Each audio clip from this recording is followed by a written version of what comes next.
So I know I haven't made a video in a while, and this one's about a motorcycle, but I don't want you to think I'm not doing mountain bike content. If you look over my head, you can see my newest project. I've been collecting parts for it. But for right now, I'm going to be working on my son's bike, his Intruder Bobber. And we're going to talk about how you can mount a fender to the swing arm and why you would want to mount the fender to the swing arm. Alright, so first of all, you can see I have the fender here. And it was a longer fender, and I cut it to the length we wanted. So it's going to be about a 1/2 inch off of the tire. Now, if we mounted it to the frame, like it is from the factory, if you look, the shock probably got about 3 inches of travel, right? So we would have to have this at least 3 inches off of the tire, and that would look kind of goofy, you know? Right? I mean, if you had a long fender, you wouldn't notice it, but like this, it would just look goofy. So if I mount it to the swing arm, I can mount it a 1/2 inch off the tire, and then I have room up here. I'm gonna have little cat eye tail lights, one here to work for a blinker and a running light, and then I'm gonna have a bracket arced to clear the fender and come down and mount my license plate. So that'll give me the clearance and everything will look cool. And now the tricky part is mounting off of here. I'm gonna have to do some kind of struts.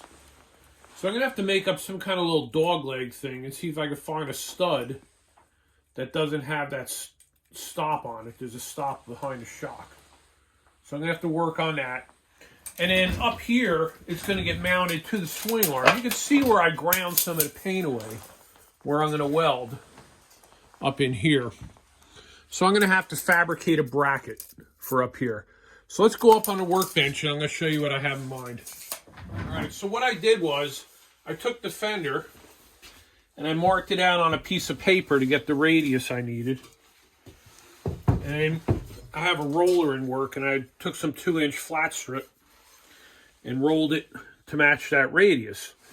So what it's going to do is it's going to be inside part of it. I'm going to cut it off. I'm only going to use about 4 inches of it. This will be in here. I'll drill holes, weld nuts to the other side, and then to make it line up with the swing arm,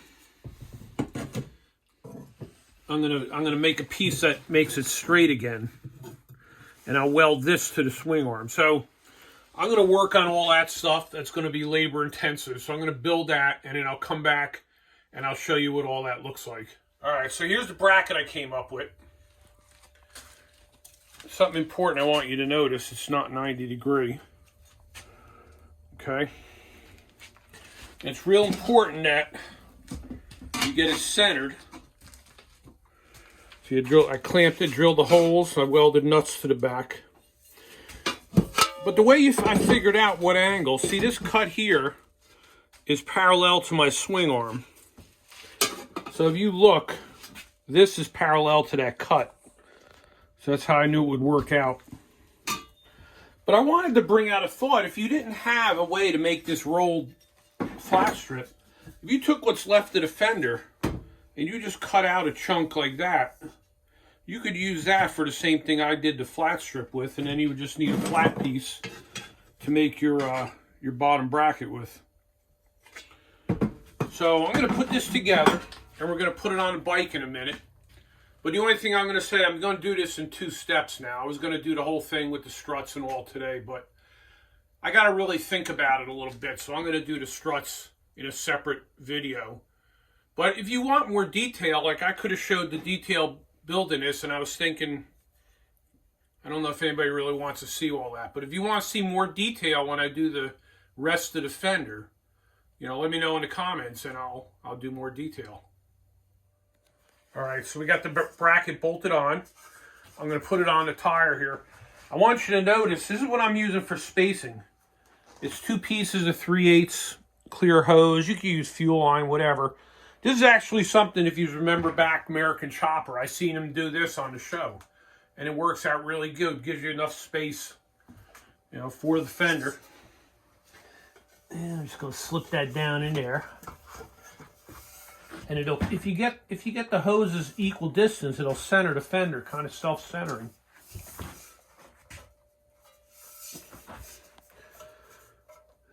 This tire fortunately had grooves that the rubber hose fit in, so it kept it centered. So I'm just going to verify. Got about 3/4 outside. It's actually a hair over that way. That's about 3/4 on the edge, 3/4. Right there is right on the money. So what I'm going to do is I'm going to weld this front bracket on there, and then we'll be in place. Now this is going to get cut. I'm not sure what we're doing. We're going to do something, cut it, make it look nice. And then the struts are going to come off here to here. And like I said, I got to figure out some way to get a piece of flat strip in there to give me somewhere to bolt the strut to. But I'm going to weld that in place, and then we're done for this video.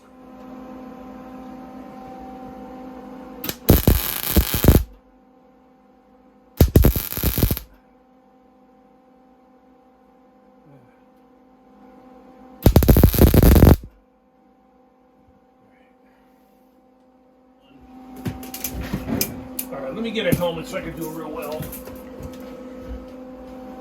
You ready? Yep.